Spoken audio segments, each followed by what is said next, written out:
Assalamu alaikum. I am your chemistry teacher Mohammad Alam. Today we will start chapter number 6 chemical equilibrium. उसके बाद हम gases, liquid और solid पे discuss करेंगे and this is the most important chapter in entry test point of view.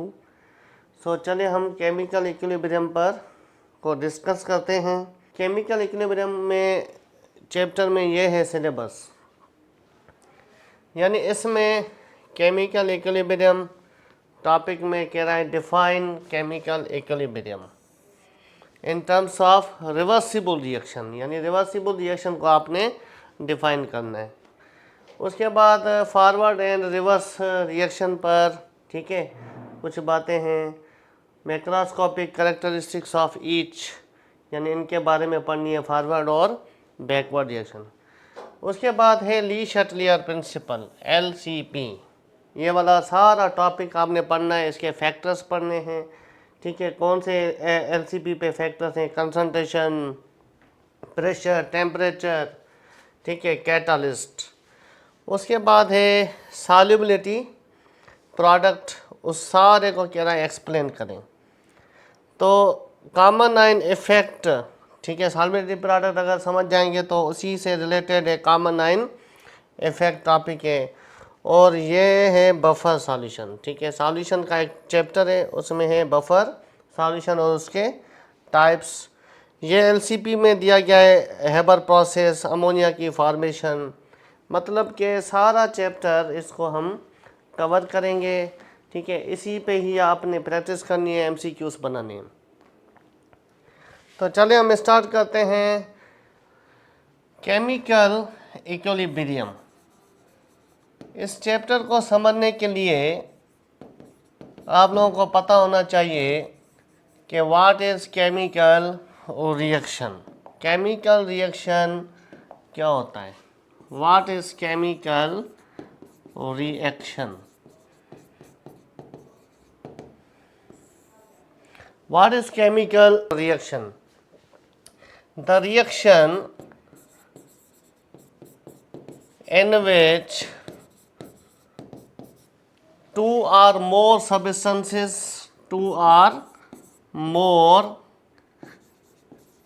यानी chemical substances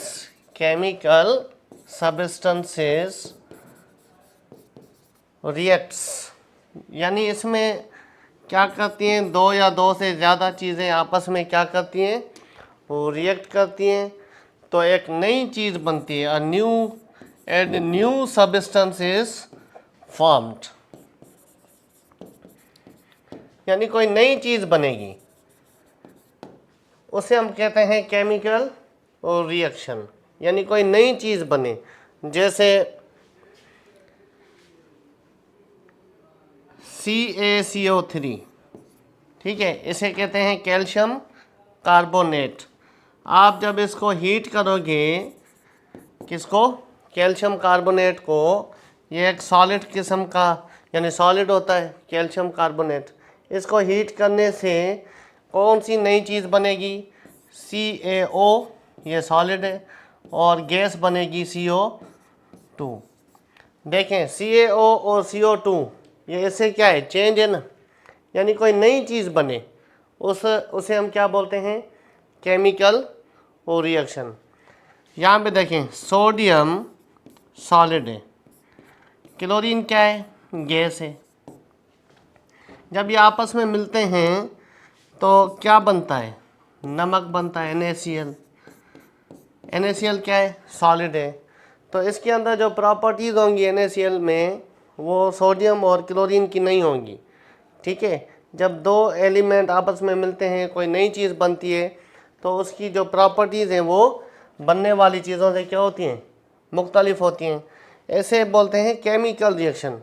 this is not a chemical reaction. ये chemical reaction नहीं है, ये वाटर है. ठीक है, वाटर किस में चेंज हुआ? आइस में. वाटर आइस में चेंज हुआ और आइस वाटर में आती है, तो ये केमिकल रिएक्शन नहीं है, क्योंकि इसका भी फार्मूला और इसका भी फार्मूला सेम है. ठीक है, H2O, यानी फार्मूला अगर चेंज हो जाता, जैसे कैल्शियम कार्बोनेट इसमें चेंज हो गया, ये केमिकल रिएक्शन है। इसे बोलेंगे फिजिकल रिएक्शन बोल सकते हो, ठीक है, यानी जिसमें कंपोजिशन ऑफ सब्सटेंस सेम रहे वो है फिजिकल रिएक्शन, ठीक है, और जिसमें कंपोजिशन चेंज हो जाए वो है हमारी केमिकल रिएक्शन। तो ये जो केमिकल रिएक्शन है ये दो किस्म के होते हैं। Types of chemical reaction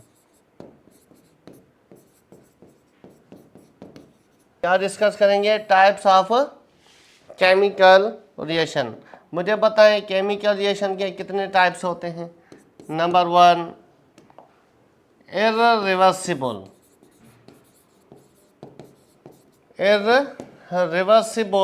chemical reaction। CR means chemical reaction, irreversible chemical reaction। और दूसरा कौन सा होता है? Reversible chemical reaction, reversible chemical reaction. यानी इस MD-CAT सिलेबस में रिवर्सिबल केमिकल रिएक्शन पर, ठीक है, फोकस करना है आपने, ठीक है। इरिवर्सिबल को भी समझते हैं क्या होता है। तो देखें, what is irreversible chemical reaction. Irreversible का मतलब होता है जो चीज़ वापस ना आए, ठीक है। इसको आप किस तरह डिफाइन करेंगे? The chemical reaction in which reactant convert into product, यानी रिएक्टेंट किस में तब्दील हो जाए? प्रोडक्ट में। और प्रोडक्ट जो है and product do not back into reactant, do not back into reactant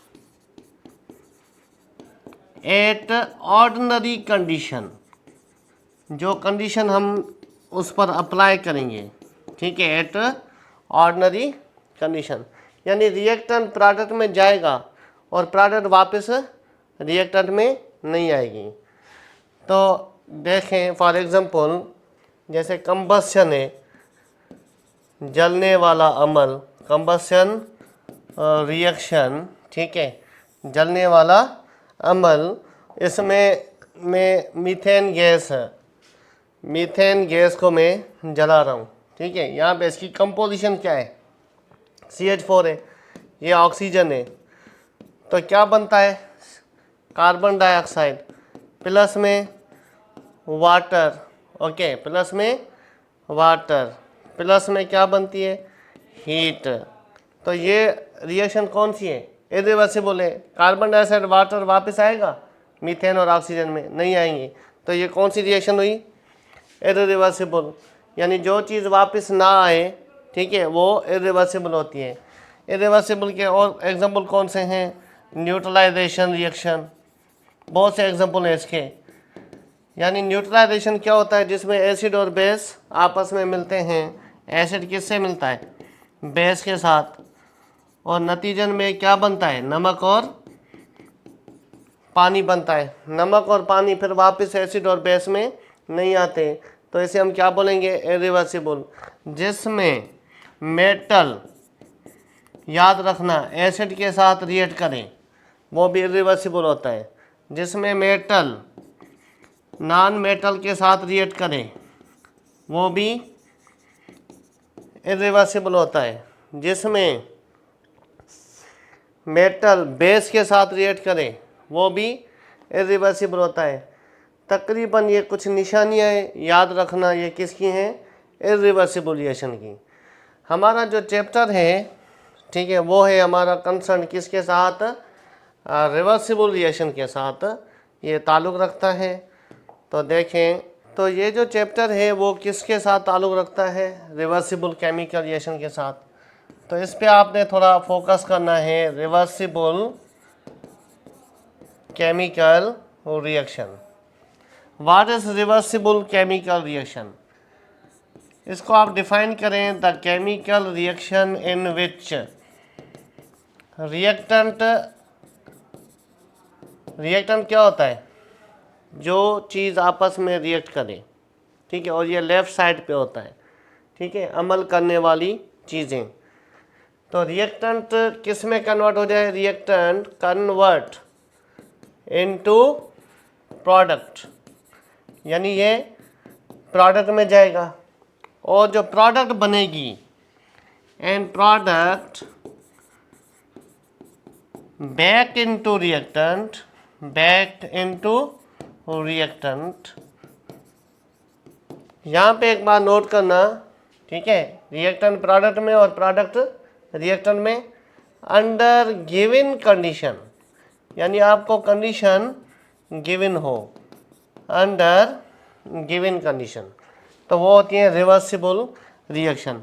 for example मैं उठा रहा हूँ यहाँ पे एक फ्लास्क, ये मेरे पास फ्लास्क है, इसे बोलते हैं राउंड बॉटम फ्लास्क, और इसको मैंने रख दिया किस पे? ट्राइपॉड स्टैंड पे। नीचे से मैंने हीट लगा दी, ये हमारी कंडीशन है, हीट जो मैं दे रहा हूँ ये एक कंडीशन है, और ये क्लोज होना चाहिए, ठीक है। रिवर्सिबल रिएक्शन याद करना, कंटेनर क्लोज होता है। तो इसमें मैंने क्या डाल दिया है? CaCO3, ठीक है। CaCO3 आपको पता है किस फॉर्म में होता है? सॉलिड फॉर्म में होता है। जब मैंने इसको हीट किया, ठीक है, हीट करने के बाद CaCO3 किस में टूटेगा? CaO में, ये सॉलिड होता है। प्लस में गैस कौन सी बनी? CO2 gas. तो देखें, अगर ये ओपन होता तो गैस निकल जाती, रिवर्सिबल रिएक्शन अचीव ना होती। तो ये जो चीज़ बन गई है, शुरू में ये टूटेगा, ये बनेगा, तो जब ये बनता जाएगा उसके बाद ये बैक होगा किस में? प्रोडक्ट में। फिर से ये दोनों आपस में रिएक्ट करके CaCO3 बनाएंगे। हीट कांस्टेंटली चलती रहेगी, मुसलसल हीट चलती रहेगी। एक टाइम ऐसा आएगा कि ये जो चीज़ है CaCO3 ये इसमें टूटेगी और ये इसमें जुड़ेगी, जिसे हम बोलते हैं इक्विलिब्रियम। यानी एक टाइम आएगा जिसमें ये टूटेगा और ये जुड़ेगा, उसे बोलेंगे इक्विलिब्रियम, ठीक है, जिसमें दोनों एक दूसरे में क्या होंगे? कन्वर्ट होते जाएंगे, तो इसे बोलेंगे equilibrium. The chemical reaction in which reactant convert into product, ये रिएक्टेंट है, किस में कन्वर्ट हुआ? प्रोडक्ट में। एंड प्रोडक्ट, ये जो प्रोडक्ट है, back into reactant under given condition, ये हमारी क्या है? कंडीशन है। तो such type of reaction is called reversible reaction. तो रिवर्सिबल रिएक्शन, ठीक है, आपने क्या करना है? याद करनी है, ठीक है। मैं 10-12 रिएक्शन लिखूंगा जो आपने माइंड में रखनी है। नंबर 1, नाइट्रोजन जो है ये गैस है, हाइड्रोजन क्या है? ये भी गैस है। तो जब नाइट्रोजन और हाइड्रोजन आपस में मिलते हैं, मुझे बताएं, ये रिवर्सिबल रिएक्शन है, क्या बनेगी? अमोनिया। तो ये याद रखना, नाइट्रोजन प्लस हाइड्रोजन क्या बनी? अमोनिया। ऐसे याद करें, N2 + 3H2 double arrow 2NH3। इसी तरह दूसरी नंबर 2SO2, याद करना, सल्फर डाइऑक्साइड वाली रिएक्शन भी रिवर्सिबल है। तो 2SO2 जब O2 के साथ मिलेगी, मुझे बताएं क्या बनेगा? 2SO3। ऊपर वाली रिएक्शन हेबर प्रोसेस में यूज़ होती है, हेबर प्रोसेस, और नीचे वाली जो रिएक्शन है कॉन्टैक्ट प्रोसेस, जिसमें सल्फ्यूरिक एसिड बनाया जाता है। ये दोनों इंपॉर्टेंट रिएक्शन है, याद रखना, ऊपर वाली हेबर प्रोसेस में, नीचे वाली कॉन्टैक्ट प्रोसेस में। मुझे बता सकते हैं इसमें कैटालिस्ट कौन सा यूज़ होता है? अमोनिया की फॉर्मेशन में कैटालिस्ट Fe, और इसमें V2O5 यूज़ होता है। तीसरी नंबर रिवर्सिबल रिएक्शन कौन सी है? तीसरी नंबर, यानी 2SO2O2 2SO3 बना, ठीक है। इसी तरह तीसरी नंबर नोट करें, H2 ये गैस है, I2 ये सॉलिड है, H2 प्लस I2, तो मुझे बताएं क्या बनेगा, 2HI गैस। तो ये तीसरी नंबर रिवर्सिबल रिएक्शन है। चौथी नंबर बताएं, PCl5 ये गैस है, ये बताओ किस में टूटेगा, PCl5 decompose into PCl3 gas है, प्लस Cl2 वो भी गैस है। ये आपने रिवर्सिबल रिएक्शंस माइंड में रखनी है, क्योंकि ये चैप्टर जो है ना सारा रिवर्सिबल रिएक्शन पे। पांचवी नंबर याद करें, CH3COOH, this is a liquid. Acetic acid सुना होगा, ये लिक्विड होता है, ठीक है। ये किसके साथ मिलेगा, इथेनॉल के साथ। इथेनॉल का फार्मूला क्या है, C2H5, और ये लिक्विड है। तो ये आपस में मिल के क्या बनाते हैं, यहाँ से हाइड्रोजन आपने रिप्लेस करनी है, CH3 COO C2H5, क्योंकि C2H5 की जगह पे आया। बाकी क्या बचा, वाटर। तो ये भी क्या होता है, लिक्विड, और ये भी लिक्विड होता है। This is the type of reversible reaction. Chhathi number कौन सी है रिवर्सिबल, N2O4। बताएं ये किस में टूटा, 2NO2 में। ये दोनों गैसियस प्रोडक्ट हैं, ठीक है। सातवीं नंबर कौन सी है रिवर्सिबल, 2NO प्लस O2, तो यहाँ पे क्या बनेगा, 2NO2। आठवीं नंबर बताएं, BiCl3, इसको अगर हम पानी में डालें, हाइड्रोलाइज कराएं, तो बताएं क्या बनेगा, यानी ये भी रिवर्सिबल रिएक्शन है। तो BiCl3 प्लस H2O ये बनाते हैं BiOCl, BiOCl। बाकी क्या बच गया, यहाँ पे चेक करें खुद, क्लोरीन 2 बच गई और हाइड्रोजन भी 2, तो आगे लगाएं 2। नौवीं नंबर कौन सी है रिवर्सिबल रिएक्शन, आप याद रखें, नौवीं number ozone. It is a very unstable molecule. मुझे बताएं ओजोन किस में टूट जाता है, ओजोन का मॉलिक्यूल, स्टेबल मॉलिक्यूल ऑक्सीजन में टूटता है, और ऑक्सीजन बैक होती है किस में, ओजोन में। क्या आप बता सकते हैं इसकी केसी वैल्यू कितनी होती है, ये याद करना, ये इंपॉर्टेंट क्वेश्चन है। हाँ, 10⁻55, इसको हम आगे चल के डिस्कस भी करेंगे। तो इसकी केसी वैल्यू है 10⁻55। इसी तरह 10वीं नंबर, ठीक है, H2F2 मिलके क्या बनाएंगे, 2HF। तो ये भी क्या है, रिवर्सिबल रिएक्शन है। सो रिवर्सिबल रिएक्शन सारी आप लोगों ने माइंड में रखनी है। अगर ये याद होंगी तो इंशाल्लाह आप लोगों को चैप्टर अच्छे तरीके से समझ में आएगा। Now what is chemical equilibrium, chapter का नाम है केमिकल इक्विलिब्रियम। तो केमिकल इक्विलिब्रियम होता क्या है, what is chemical equilibrium, the rate of forward reaction, ठीक है। तो रिवर्सिबल रिएक्शन में एक फॉरवर्ड होता है, एक बैकवर्ड होता है। फॉरवर्ड रिएक्शन की रेट, रेट का मतलब क्या है यहाँ पे, रेट मीन्स स्पीड, ठीक है, रेट मीन्स स्पीड, यानी the rate of forward reaction becomes equalize, यानी ये किसके साथ बराबर हो जाए, इसकी स्पीड किसके साथ बराबर हो जाए, becomes equalize to the rate of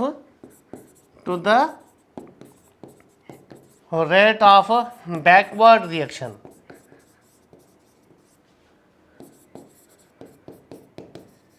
ठीक है, यानी फॉरवर्ड रिएक्शन और बैकवर्ड रिएक्शन दोनों की स्पीड क्या हो जाए, बराबर हो जाए, तो उससे बोलेंगे केमिकल इक्विलिब्रियम। यानी शॉर्टकट में rate of forward reaction is equal to rate of backward reaction is called chemical equilibrium. तो एक बात यहाँ पे नोट करना, कौन सी, कि केमिकल इक्विलिब्रियम दो टाइप है, ठीक है। इक्विलिब्रियम दो टाइप का होता है, नॉट केमिकल इक्विलिब्रियम। एक होता है स्टैटिक इक्विलिब्रियम, एक होता है डायनामिक इक्विलिब्रियम। जैसे ये देखें, ये जो पेन है, ठीक है, मेरे हाथ पे, तो ये कौन सा इक्विलिब्रियम है, स्टैटिक इक्विलिब्रियम, क्योंकि ये मूव नहीं कर रही।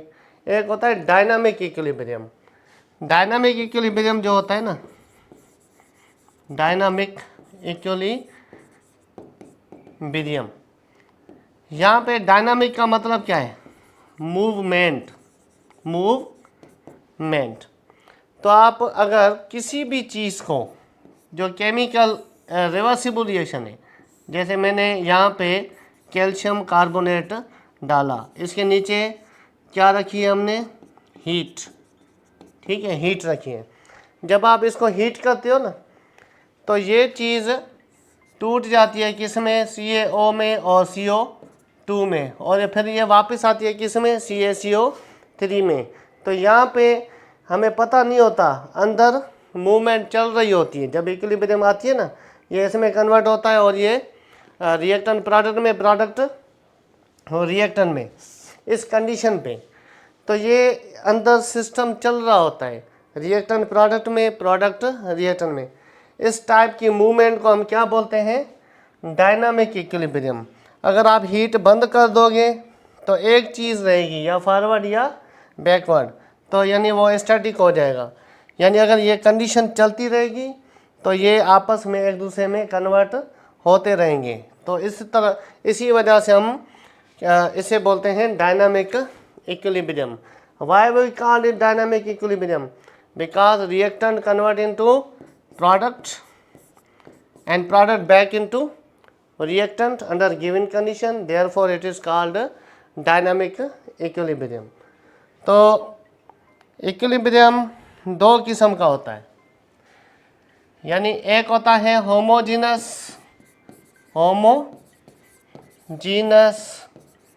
Chemical equilibrium, CE means chemical equilibrium, और दूसरा होता है heterogeneous chemical equilibrium, heterogeneous chemical equilibrium. एक होता है होमोजीनस और दूसरा होता है हेट्रोजीनस केमिकल इक्विलिब्रियम। तो मुझे पता है होमोजीनस और हेट्रोजीनस में क्या फ़र्क है। तो याद रखना, जो होमोजीनस होता है इसमें reactant and products are in same phase, यानी रिएक्टेंट और प्रोडक्ट एक ही फेस में मिलते हैं। फेस मीन्स स्टेट, आपको पता है state of matter, solid, liquid, gas होता है। तो सेम फेस में आपको मिलेंगे रिएक्टेंट भी और प्रोडक्ट भी। जैसे देखें नाइट्रोजन, ठीक है, हाइड्रोजन, तो क्या बनाते हैं, अमोनिया, ओके, अमोनिया बनाते हैं। मुझे बताएं नाइट्रोजन किस स्टेट में है, गैसियस स्टेट में। हाइड्रोजन किस स्टेट में है, गैसियस स्टेट में। अमोनिया किस स्टेट में है, गैसियस स्टेट में। तो रिएक्टेंट और प्रोडक्ट की स्टेट जो है वो क्या है, सेम है। तो हम इसे बोलेंगे होमोजीनस केमिकल इक्विलिब्रियम। तो हेट्रोजीनस क्या होगा, समझ गए होंगे आप। हेट्रोजीनस क्या होगा, यानी reactant and product are in different state, ठीक है, रिएक्टेंट और प्रोडक्ट डिफरेंट स्टेट में होगा। इसका एग्जांपल लेते हैं, यहाँ पे क्या है, CaCO3, इधर क्या बना CaO, और क्या बनी CO2। तो यहाँ पे देखें CaCO3 किस स्टेट में है, सॉलिड। CaO किस स्टेट में है, सॉलिड। तो ये क्या है, गैस है। जब स्टेट चेंज हो जाए रिएक्टेंट और प्रोडक्ट की तो उसे हम क्या बोलेंगे, हेटेरोजीनस केमिकल इक्विलिब्रियम। और अगर स्टेट सेम हो तो उसे बोलेंगे होमोजीनस केमिकल इक्विलिब्रियम। ग्राफिकली बेटा आपने कुछ ग्राफ को ज़हन में रखें। तो केमिकल इक्विलिब्रियम में ग्राफ को समझें आप। यहाँ पे हम लेते हैं कंसंट्रेशन और यहाँ पे लेते हैं टाइम, टाइम वर्सेस कंसंट्रेशन। तो ये जो लाइन है इसका मतलब है रिएक्टेंट की कंसंट्रेशन डिक्रीज हो रही है, ठीक है। रिएक्टेंट की कंसंट्रेशन डिक्रीज हो रही है with the passage of time, इधर टाइम गुजर रहा है, ठीक है। और ये कंसंट्रेशन रिएक्टेंट की क्या हो रही है, डिक्रीज। और इस लाइन का क्या मतलब होता है, प्रोडक्ट की कंसंट्रेशन इंक्रीज हो रही है with the passage of time. तो ए लेवल में एक प्रॉब्लम मिलेगा आपको कि यहाँ पे ऐसे लिखा होगा, यहाँ पे एक लाइन खींचेगा वो। तो ये जो है ना, ये जो लाइन है यहाँ पे बता रही है कि प्रोडक्ट और रिएक्टेंट की कंसंट्रेशन कांस्टेंट हो गई है, ठीक है। यानी इक्विलिब्रियम जिसे हम बोलते हैं, यहाँ पे क्या हो गई है, equilibrium. Concentration of reactant and product is constant, equal नहीं होती। कांस्टेंट का मतलब है जितनी होगी इक्विलिब्रियम में। तो इस यहाँ पे जो वैल्यू आपको इधर से मिला हो यहाँ पे, यानी क्योंकि ये लाइन इससे, ठीक है, इसके साथ आप मिलाएंगे इस लाइन को, और यहाँ पे जो वैल्यू मिला होगा वो आपने इसके साथ मिलाना है, ठीक है। और ये वैल्यू यहाँ पे, तो आपने एक प्रॉब्लम सॉल्व करना है, ठीक है, ए लेवल से, वो इक्विलिब्रियम चैप्टर में दिया होगा। तो ये ग्राफ आपने समझ में आ गया होगा कि रिएक्टेंट की concentration with the passage of time decrease और प्रोडक्ट की concentration with the passage of time increase. इस लाइन को बोलते हैं इक्विलिब्रियम, ठीक है। एक ग्राफ है, ये है टाइम का और ये है रेट का, यानी स्पीड, यानी ये है रिएक्टेंट की स्पीड, ठीक है, रिएक्टेंट की कंसंट्रेशन उसकी स्पीड है। और ये जो लाइन है ये बता रही है प्रोडक्ट की स्पीड, ठीक है। एक है रिएक्टेंट और एक है प्रोडक्ट। अभी यहाँ पे इन दोनों की जो स्पीड है ना वो क्या हो गई है, सेम हो गई है। जो लाइन आपको स्ट्रेट नज़र आ रही है इस पॉइंट से, ठीक है, यहाँ पे स्पीड क्या हो गई है, सेम हो गई है, ठीक है। तो ये वाला जो ग्राफ है वो किसका है, रेट वर्सेस टाइम। और ये वाला जो ग्राफ है वो कौन सा है, कंसंट्रेशन वर्सेस टाइम। तो दो ग्राफ माइंड में रखने हैं। ये वाला जो ग्राफ है वो है कंसंट्रेशन वर्सेस टाइम, और ये वाला जो ग्राफ है वो किसको शो कर रहा है, रेट वर्सेस टाइम। ओके, आज का टॉपिक यहाँ तक कंप्लीट हुआ और इंशाल्लाह नेक्स्ट लेक्चर में हम मिलेंगे लॉ ऑफ इक्विलिब्रियम, ठीक है। अल्लाह हाफिज़।